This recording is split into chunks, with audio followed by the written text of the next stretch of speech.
Президент туган телләрен саклауны республика җитәкчелегенең аерым бер бурычы дип атады. Бу уңайдан әле юлламага кадәр узган бер очрашуга тукталмыйча калмадык. Мәгариф министры, татар зыялылары, татар җәмәгатьчелеге вәкилләре белән аралашты. Исемдә татарча, җисемдә бик үк татарча булмаган балалар бакчалары, мәктәптәге вазгыять, татар эстрадасындагы мәгънәсез җырлар. Төп бәлә йорт бусагасын атлап чыгуга татар теленең кирәге бетүендә ди җыелучылар. Дәүләт телен мәҗбүри предмет итеп кайтарырга да өметләнәләр. Түгәрәк өстәлдә яңгыраган фикерләрне Гөлназ Сәйфетдинова тыңлады. Барыбызның да башында бу уй иртән дә, кич тә, төнне дә телләр саклау буенча программа да бар, бюджетыбыз да бер яктан караганда һәр 3тән 1 өлеше инде мәгарифнең, икенче яктан үзебезгә бөтен нәрсәне эшләдек дип әйтеп булмый, чөнки татарча сөйләшү, татарча уку кими бара. Драматург, галим, шагыйрь, мәктәп директорларын бер өстәл артына тел язмышы җыйды. Мәгариф турындагы федераль законга үзгәреш кертелгәннән соң бер уку елы узды. Министр ачык әйтә, яңартылган канун татар телен өйрәнү юлына киртә куйды. Туган телне өйрәнү укучыларның ата-аналары законлы вәкилләре гаризалары нигезендә гамәлгә ашырыла. Синне канун нигезендә безнеңчә үзгәртергә тиеш, аның турында инде Шәйхов Георгий Васильев белән дә сөйләшеп, ул да хуплаган иде. Ул инде безнең күптән күтәргән сорауларның берсе, әлбәттә, менә сезнең ярдәмегез белән анысын да ул мәсьәләләрне дә кузгатып, канунга үзгәртешләр керттербез дип ышанабыз. Олимпиадалар уза, онлайн мәктәпләр эшли, телевидение, мультфильм, театрлар бар, әмма бүгенге вазгыять яңача эшләүне таләп итә ди министр. Фикерләр белән уртаклашалар. Республика дәрәҗәсендә үзебез ниләр эшли алабыз. Бүгенгә булган хаталарны да ачыктан әйттеләр.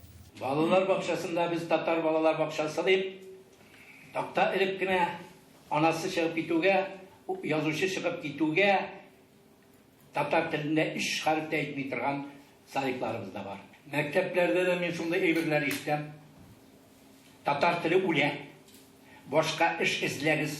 Татар теле укытучыларын әзерләүдә үк хата җибәрәбез диючеләр бар. Стратегик хатаны төзәтергә кирәк. Федераль университетта тел белгечләре әзерлиләр, әдәбият белгечләре әзерлиләр. Әмма ләкин укытучылар әзерләмиләр. Монда укытучыны әзерләргә кирәк. Шул очракта гына без ниндидер тактикалар кулланып эшли ала торган стратегик концепция булдыра алабыз. Ринат Харис гаиләләргә бушлай татарча гәҗит журналлар таратырга да киңәш итә. Бер мәкаләсен булса да укырлар иде ди. Бугатта китап чыгаруда җырлап йөрүләр театрда беренчел түгел. Беренчел мәктәп, балалар бакчасы, мәктәп һәм югары мәктәп. Менә хикмәт, менә нәрсәгә игътибарыбыз юнәлтергә тиеш. Тәкъдимнәр яңгырый. Камал театры балалар өчен татарча сөйләшүче курчакны да тәкъдим итә. Моны да хупладылар. Китапларны әгәр дә без китапханәләргә таратабыз икән, бу уенчыкларны балалар бакчаларына таратып торган иттереп, татар уенчыгы дигән шундый дәүләт унитар предприятиесен оештырып, шуны бер системага саласы гына. Монда һәр сулның азмы күпме ярдәме тияргә мөмкин, әмма барлык бу тәкъдимнәр корал гына диләр. Телне өйрәнү өчен бүген мөмкинлек күп, әмма төп бәлә анда түгел бит. Телне өйрәнергә теләмиләр бүгенге көндә. Нишләп? Чөнки ул тормышта кирәк түгел. Киләчәк тормышта кирәк түгел. Һәм монда утырып кына без аны бәлки хәл итә дә алмыйбыздыр.